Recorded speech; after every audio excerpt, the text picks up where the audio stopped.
안녕하세요, 펠리입니다. 오늘은 연기 수업이 있는 날인데요. 지금 어제 캐릭터 분석을 완료는 했는데 이거를 제가 잘 적용을 시킬지 그건 잘 모르겠어요. 일단 학원을 먼저 가보도록 하겠습니다. 고고!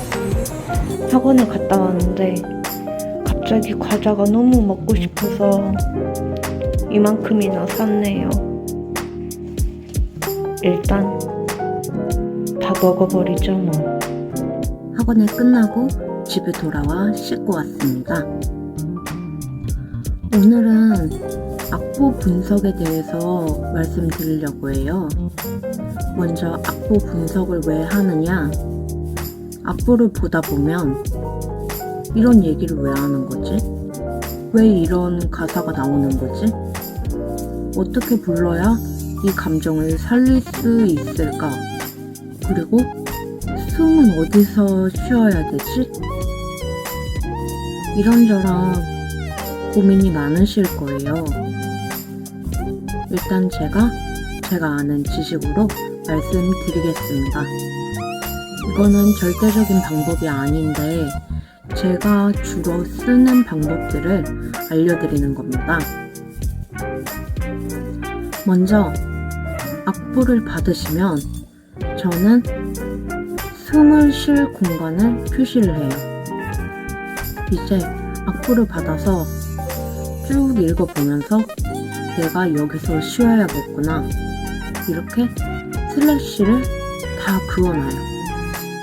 그렇게 해서 한번 쭉 불러보고 여기서는 좀 더 읽는 게 낫겠다 그러면 슬래시를 지워주고 그 다음에 불러보니까 여기서 숨을 쉬는 게 더 낫겠다 그러면 거기에다가 다시 슬래시를 치고 이런 식으로 숨 쉴 곳을 먼저 표시를 합니다. 그리고 나서는 일단 악보의 전체적인 내용을 한번 훑어봐요. 전체적으로 악보가 무슨 이야기를 하고 있는지 어떤 감정을 표현하려고 하는지 이거를 알아본 다음에 그 악보에 대한 정보를 알아봅니다.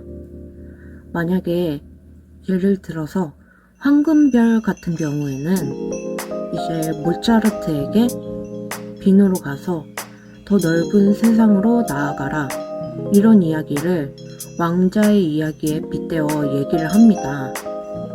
그렇다면 황금별은 어떻게 불러야 될까요? 누군가에게 이야기를 하듯이 이렇게 쭉쭉 흘러가는 대로 불러야 됩니다. 흘러가는 대로 부른다는 게 그냥 음을 날려서 부른다는 게 아니라 하나하나 음을 부르되 이거를 부드럽게 부르고 어떤 사람에게 옛날 이야기를 들려주는 듯한 그런 뉘앙스로 노래를 불러야 한다는 거죠. 후반부에 돼서는 이 이야기하는 대상에게 조금 더 강한 목소리로 세상을 향해서 더욱 날아가라 이런 얘기를 하게 돼요. 근데 이런 이야기는 똑같이 이야기하듯이 하는 게 아니라 좀 더 강한 어조로 노래를 불러야지 그 감정이 전달이 되게 됩니다. 그래서 황금별 초반에는 부드럽고 잔잔하게 노래가 이어지고 황금별 후반에 돼서는 좀 더 강렬하고 웅장하게 노래가 진행되게 됩니다. 그래서 황금별 초반을 보시면 아주 먼 옛날에 한 왕이 아들과 함께 살았다네 세상을 두려워하면서 이렇게 시작하게 돼요. 이거는 누군가에게 이야기를 전달하듯이 부드럽게 흘러가게 됩니다. 하지만 끝부분이 돼서는 북두칠성 빛나는 밤에 저 높은 성벽을 넘어서 아무도 가보지 못한 그곳으로 저 세상을 향해서 날아봐. 이런 식으로 강렬하게 노래가 진행되게 됩니다. 좀 더 앞에보다는 어조가 강하게 들리실 거예요. 황금별 같은 경우에는 이렇게 제3자에게 이야기를 하듯이 말을 하되, 마지막에는 공작 부인이 자신의 생각을 좀 더 강하게 얘기하기 위해서 저 세상을 향해서 날아봐 날아올라,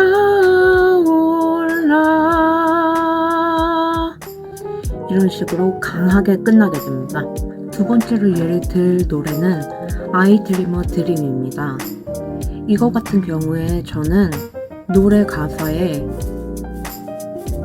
현재의 절망적인 모습, 다시 어린 시절의 회상, 그와의 추억이 담긴 옛날 시절을 회상하는 것, 그리고 마지막으로 지금의 현실을 말하고 있는 것, 이렇게 단락을 나눠놨어요.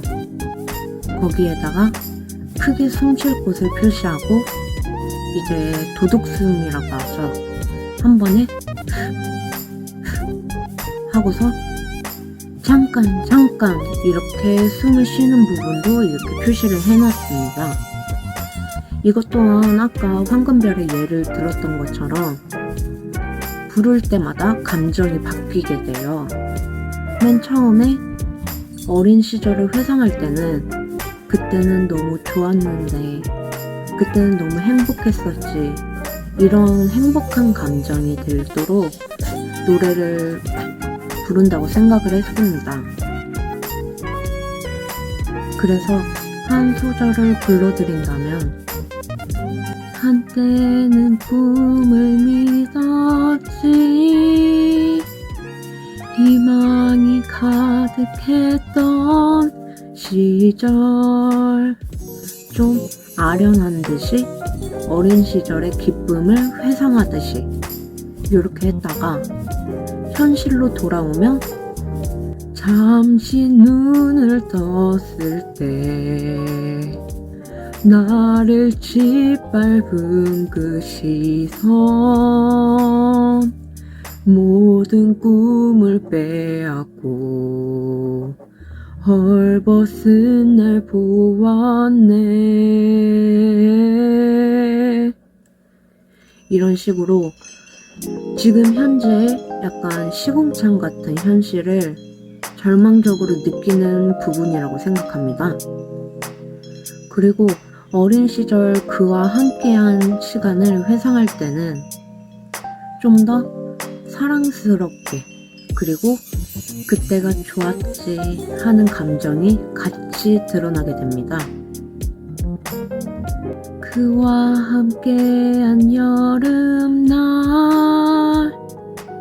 모든 게 새롭던 그 순간, 그는 내 어린 시절을 가을에 담아 떠났네. 이렇게 하다가 맨 마지막에 현실에 대한 절규가 이어지게 돼요. 바라던 인생 이건가, 왜 난 이 지옥에서 사는가, 그 꿈은 어디로 갔나, 이런 식으로요. 일단 이거는 제가 한 분석이고, 사람마다 분석을 하는 스타일이 다르기 때문에 절대적인 건 아니라고 다시 한번 말씀드리겠습니다. I Dream a Dream은 유명한 레미제라블의 노래이기 때문에 좀 느낌을 파악하는데 어려움이 없으실 거라고 생각을 해요. 제가 마지막으로 소개해드릴 노래는 별이 반짝이는 시간입니다. 저는 개인적으로 뮤지컬 팬레터를 너무 감명 깊게 봤어요. 진짜 너무 좋아서 DVD도 사고 실제 공연도 보러 가고 다 했던 것 같아요. 그런데도 너무 이 감동이 잊혀지지가 않아서 노래로도 시작을 했던 것 같아요. 근데 너무 어려워서 포기를 할 뻔했죠. 근데 여기서 별이 반짝이는 시간을 히카루라는 인물이 부르게 돼요. 여기서 스포를 원하지 않은 분들은 10초, 10초, 10초 계속 누르시면 됩니다. 히카루라는 인물이 나중에 돼서는 약간 광기에 휩싸이게 돼요. 작품에 대한 열정과 작품의 완성, 퀄리티에 대한 욕심 때문에 흑화를 하게 돼요. 그때 부르는 노래가 바로 이 별이 반짝이는 시간입니다. 그렇기 때문에 별이 반짝이는 시간은 정말 뭔가 매혹적이면서도 이걸 말로 표현하기가 조금 어려운 것 같아요. 일단 중요한 파트를 들려드리자면, 사소한 건 신경 쓰지 마, 고통은 곧 사라질 거야. 이 부분, 고통은 이제 여기 작중에 나오는 김혜진이라는 천재 작가가 폐렴을 앓고 있는데, 그 작가가 히카루와의 작품을 위해서 스스로 세상과 단절된 채 이런 골방에 박혀서 혼자만의 작품을 완성을 해요. 히카루는 그가 폐병으로 죽어가는 것을 알고 있음에도 불구하고 작품만을 위해서 이 사람에게 계속 작품을 쓰게 해요. 그러면서 나오는 대목 중 하나가, 이 빛나는 시간 동안 모든 걸 잊어버려 아마 눈치채지 못하리 죽음에 이른다 해도.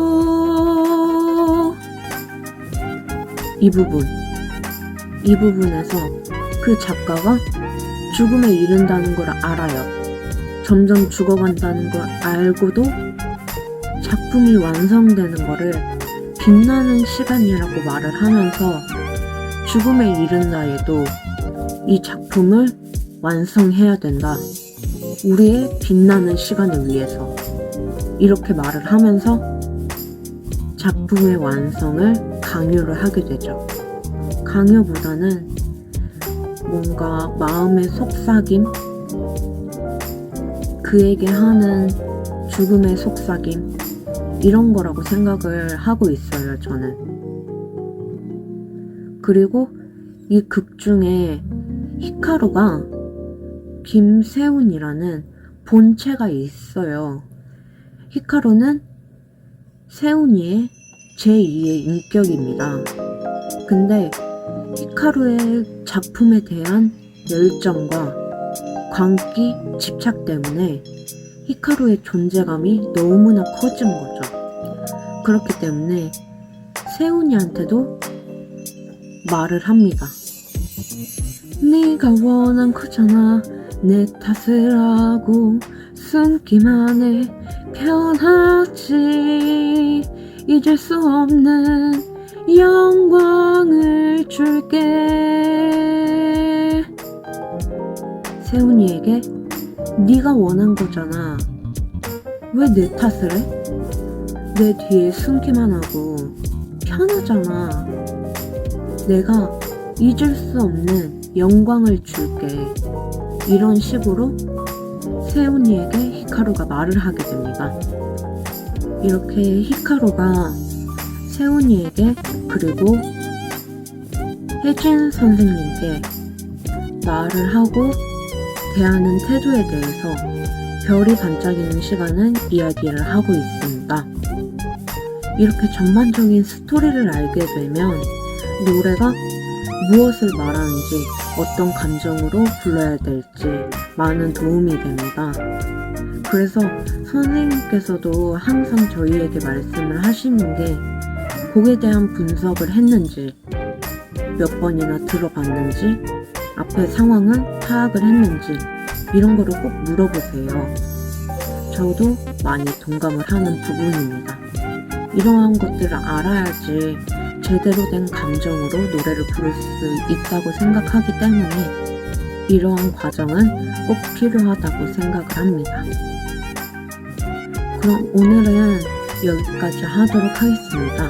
다음 편에서는 연기 분석에 대해서 제가 아는 한 열심히 설명해 드리도록 하겠습니다. 펠리였습니다. 좋아요, 구독, 알림 설정 부탁드립니다.